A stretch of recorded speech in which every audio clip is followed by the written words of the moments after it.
بندہ بے چین ہوتا ہے، پاؤں کو درد ہو تو سارا جسم محسوس کرتا ہے، آنکھ کو درد ہو تو سارا جسم محسوس کرتا ہے۔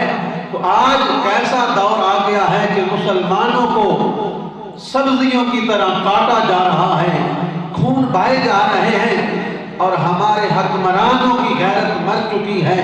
ہم بس بے بس جس طرح ہوتے ہیں اس طرح دیکھ رہے ہیں کہ ادھر امریکہ ہے، ادھر اسرائیل ہے، ادھر یہود و نصارہ ہیں، ہم ان کے ساتھ کیسے ٹکرائیں گے؟ ہم کمزور ہیں۔ اور بھائی تم کمزور ہو، تمہارا خدا کمزور نہیں ہے، تمہارا رب کمزور نہیں ہے۔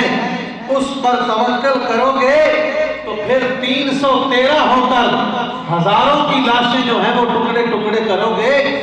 اس پر توکل تو کرو، اس پر بھروسہ تو کرو، اس پر یقین تو کرو، پھر دیکھنا وہ کیسے ملائکہ اترتے ہیں آسمانوں سے۔ تو برادران